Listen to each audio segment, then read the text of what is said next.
Assalamualaikum warahmatullahi wabarakatuh. Selamat berjumpa dengan pembelajaran biologi. Halo anak-anak, apa kabar? Pagi ini adalah pelajaran biologi, pertemuan yang pertama. Sebelum memasuki pembelajaran, akan saya perkenalkan dulu. Saya Bu Rini, guru mata pelajaran biologi di kelas 11 MIPA 1, 2, 3, 4, 5. Sudah kenal dengan Bu Rini? Iya.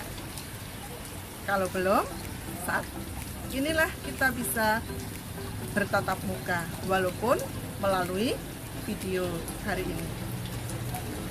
Anak-anak yang disayangi Bu Rini, pada pagi hari ini kalian sudah persiapan mengikuti pelajaran biologi?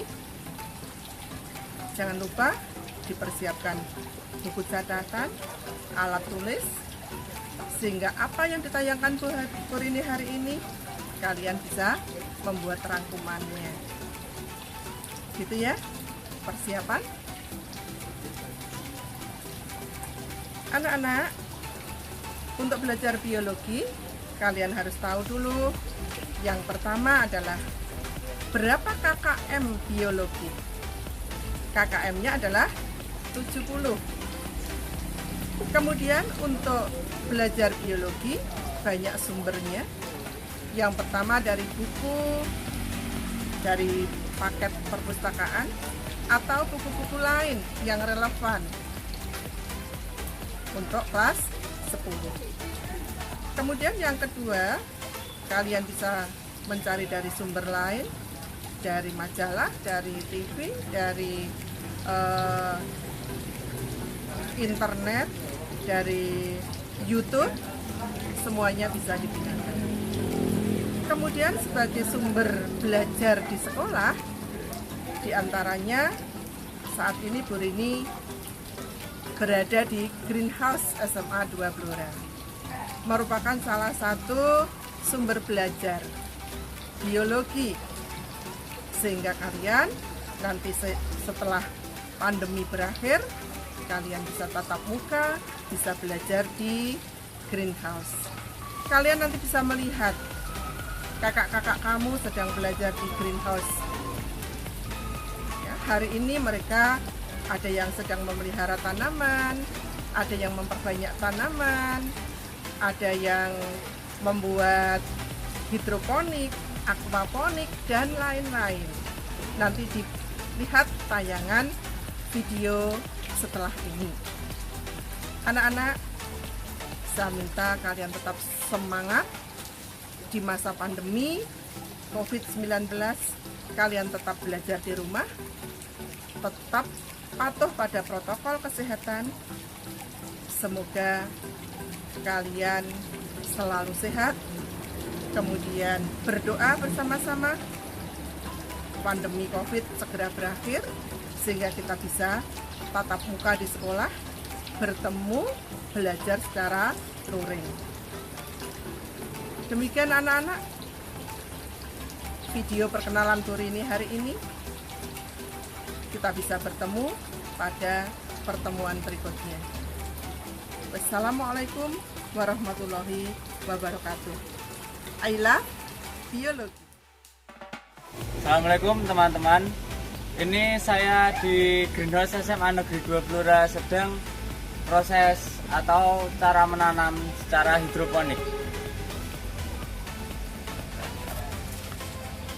Beginilah tampak akar yang ditanam secara hidroponik. Jadi, penanaman hidroponik mempunyai keunggulan. Yang pertama, hari tanam yang sangat cepat. Yang kedua adalah tanaman terlihat lebih segar dan minimalisir hama. Tanaman yang saya pegang ini adalah berjenis sawi sendok atau pakcoy. Dan untuk memelihara hidroponik, kita harus memikirkan banyak unsur.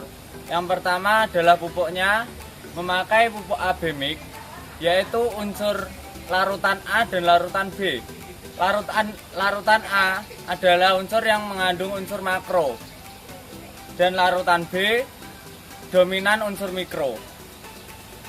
Larutan A adalah untuk pertumbuhan pertama pada umur 10 hari tanam hingga panen, yaitu konstan pemakaiannya perbandingan 1:1.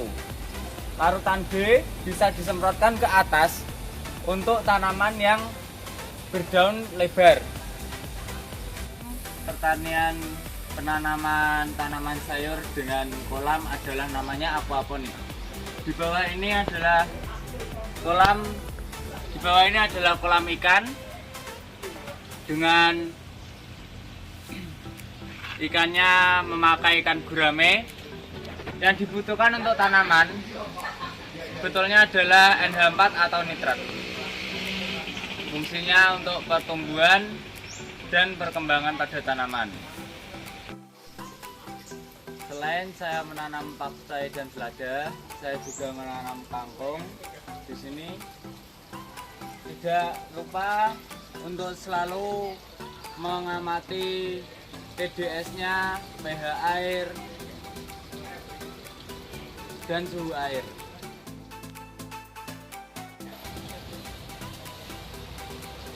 Oke teman-teman, di sini saya sedang melakukan perawatan kolam. Kolam ini berisi 50 ekor ikan nila.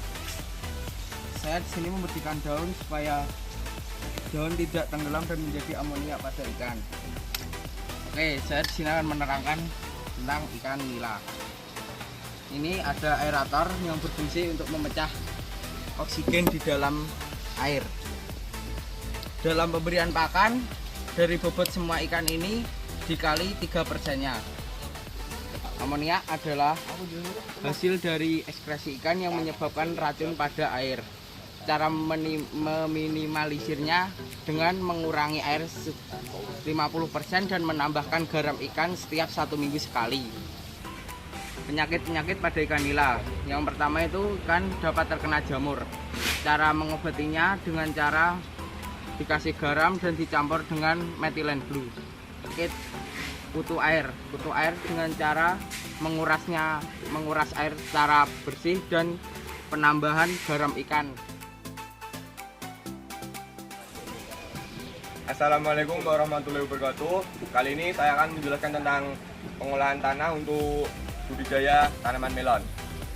Yang pertama untuk budidaya tanaman melon yaitu membalikkan tanah untuk dicampurkan dengan kapur pertanian SP36 dengan kotoran juga. Yang kedua, kita harus membuat bulutan tanah seperti ini memanjang. Setelah dibuat seperti ini, kita menutupnya dengan plastik mulsa. Gunanya plastik mulsa yaitu untuk mengurangi penguapan di dalam tanah dan mencegah tumbuhnya gulma. Karena di lahan melon ini tidak ada drainase, kita membuat lubang-lubang biopori untuk mengurangi genangan air. Ini contohnya di pojokan setiap lahan kita memberi biopori untuk mengurangi genangan airnya. Assalamualaikum teman-teman. Sekarang saya berada di Greenhouse SMA Negeri 2 Blora. Saat ini saya sedang merawat tanaman aglonema. Tanaman aglonema yang saat ini sedang booming. Banyak orang yang menyukai tanaman aglonema karena bentuk daunnya yang indah.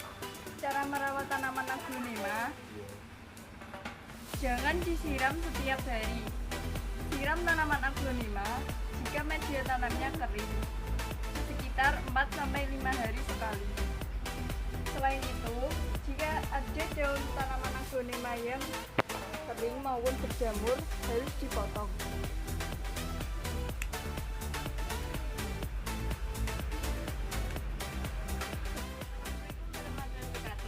Saya di sini bagian merawat tanaman anggrek di Greenhouse Mada SMA Negeri 2 Blora. Cara perawatan tanaman anggrek itu sangat mudah.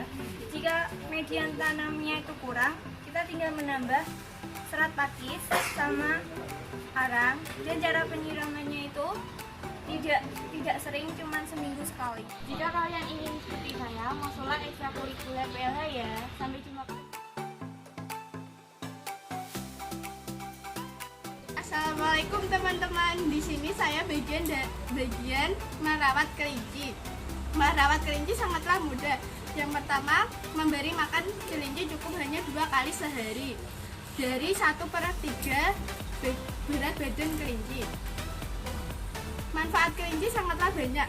Yang pertama, dagingnya dapat dimasak, kulitnya dapat dimanfaatkan menjadi berbagai kerajinan. Kotorannya dan urin dapat dimanfaatkan sebagai pupuk. Sebelum dimanfaatkan sebagai pupuk, kotoran urin harus difermentasi dahulu. Jika teman-teman ingin mempelajari lebih lanjut cara memfermentasi kotoran kelinci dan urin, gabunglah di PLH Semada. Anak-anak, demikian Greenhouse SMA Diagora. Kalian bisa melihat bagaimana kakak-kakak kamu belajar di greenhouse dengan berbagai macam tanaman, kemudian piaraannya, ada kelinci, kemudian ada ikan yang semuanya bermanfaat dalam pembelajaran biologi. Anak-anak, sekian pembelajaran hari ini. Sampai ketemu di pembelajaran biologi yang akan datang. Assalamualaikum. I love biologi.